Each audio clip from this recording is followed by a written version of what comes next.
Why are there not more people discussing the dramatic downfall of Pam Bondi? It's a topic that seems to be flying under the radar despite its significance. Pam Bondi leads the nation's largest law office.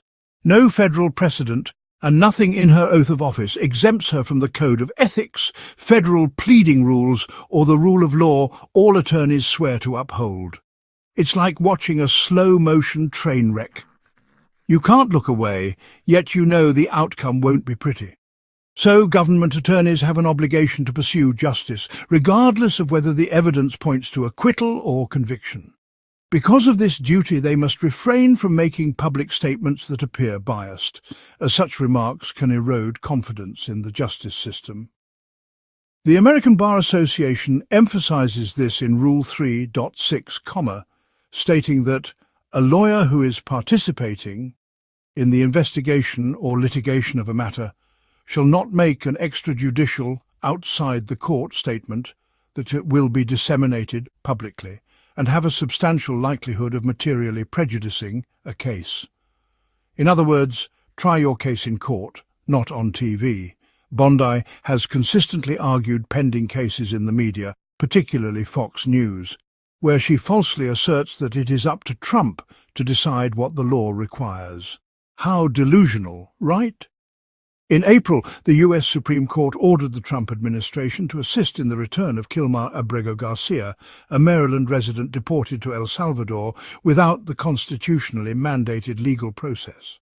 However, under Bondi's leadership, Justice Department attorneys claimed confusion over the plain meaning of the word facilitate, absurdly interpreting it as removing domestic obstacles that might prevent the individual from coming back rather than respect the plain language of the order.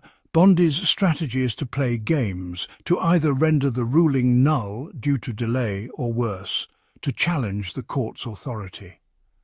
As an example of the latter, the Justice Department filed an emergency motion to stay the Abrego Garcia order from U.S. District Judge Paula Zinnis, aggressively challenging federal court's authority even after the Supreme Court ruled, pleading that the federal courts do not have the authority to press gang the president or his agents into taking any particular act of diplomacy. Bondi's latest transgression has not yet made it to court, but it likely will.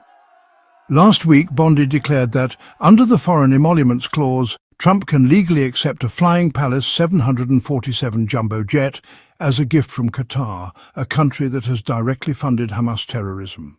That's right, she's giving him the green light to accept this luxury airplane from a country with ties to terrorism. And get this, the Constitution is very clear, but Bondi has decided to change the language to support her decision. Qatar's financial and political ties to Hamas have long been known.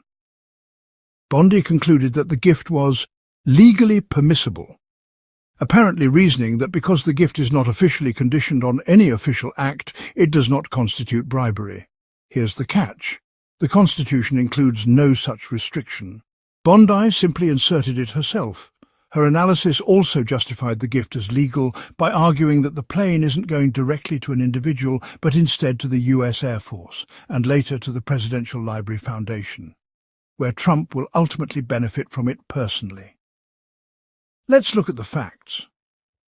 When Trump leaves office, the 747 would be handed over to the Trump Presidential Library.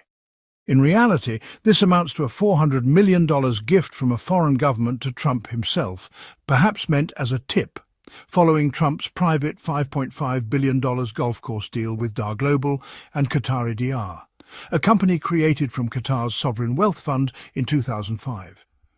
You see, being a Trump attack dog has its perks, until it doesn't. The political landscape is ever-changing, and based on the evidence we have here, Bondi has already met the threshold of bad faith for disbarment. An attorney who trashes the rule of law must know that eventually she will be barred from practicing it. The more evidence surrounding Bondi at this juncture makes it hard for her keep support of her decision-making. So what's the lesson here? You don't get to pick and choose what parts of the Constitution public officials decide they want to follow. Folks, the political arena is unforgiving, and Pam Bondi is on the court's radar for all the wrong reasons. Stay tuned, folks. Politics is always full of surprises. The next twist is just around the corner.